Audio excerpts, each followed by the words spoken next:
Hello, Steve Arts 89. Well, I'm continuing on with my gay movie marathon, and I just spent the evening with Liberace. I watched Behind the Candelabra, the HBO film. It was a 2013 film. It was a decent budget. They spent 23 million on it, and it looks like it.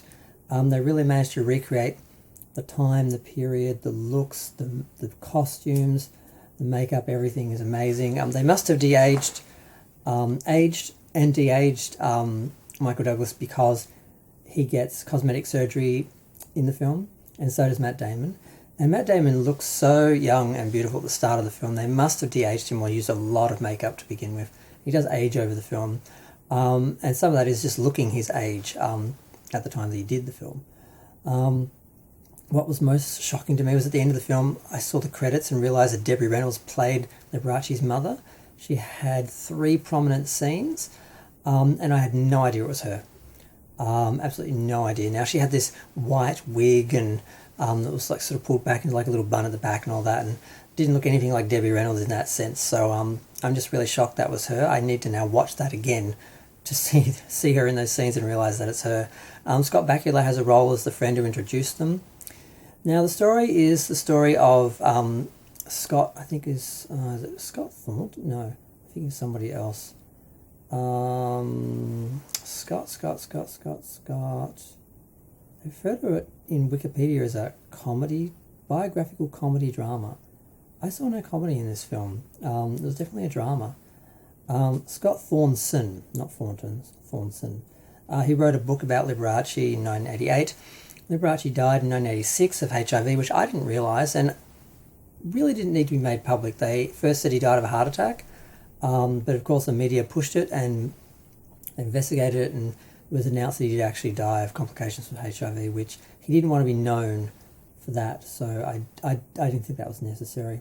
Rob Lowe is also in this, playing the plastic surgeon that does work on both Liberace and Scott. Now, they must have aged and then de-aged and then aged the actors again, because particularly Michael Douglas, because he starts off looking old and then he has work done and he looks young.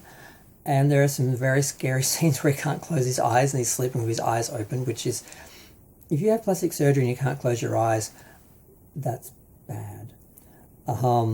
And Rob Lowe, oh my God, he did such an amazing job of the plastic surgeon. He looks like a creature of his own creation, and it's just really brilliant and disturbing. So many great performances in this film.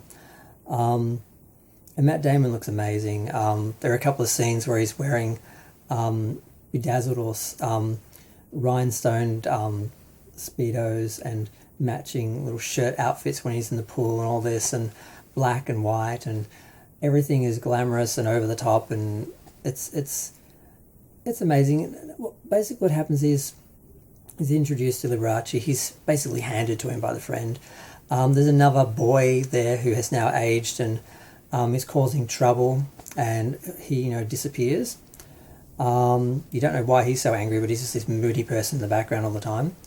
And the film's quite clever because it eventually shows him going through being courted, encouraged, being in love, all this stuff, and then eventually things start to fall apart, partly because he gets addicted to drugs to lose weight, because after Liberace buys him a house and they sort of live like a married couple in the suburbs on some level, he does gain some weight, and he for some reason wants him to look more like him, and he wants to adopt him, and he wants him to think of him like his son. So it's a little weird. So he gets cosmetic surgery, although he does get a little clipped chin, which Liberace doesn't have, but he wanted that for himself. So a lot of that is weird. You see Liberace wanting to be an equal sexual partner, but Scott was bisexual and wouldn't bottom, so Liberace ended up sleeping with other people in the 80s, early 80s. That wasn't smart, so that's how he got AIDS.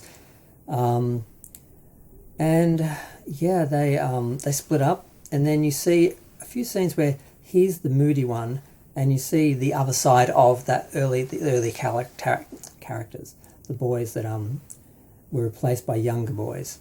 But Scott does seem to have been more important to him. I don't know if he spent more time with him, but apparently at the end he wanted to see him and tell him that he made him the happiest. And at the end we see his funeral, and Scott imagines him having one last performance and sort of ascending up into the rafters, like I guess he did in one of his shows. It's a fairly amazing film. The production of it, just everything looks amazing, and you believe that these people are in that time and it's shot at that time. It's just really great. The performances are great. I still can't believe that was Debbie Reynolds. Yeah, it's just, I'm glad I have it on DVD, glad I saw it, glad they made it, and yeah, I'm going to go. Feel free to share, like, comment, subscribe. Let me know what you think of the film if you've seen it. If you haven't seen it, I would see it. Even if it's just for Matt Damon in those glorious little Speedo and shirt outfits.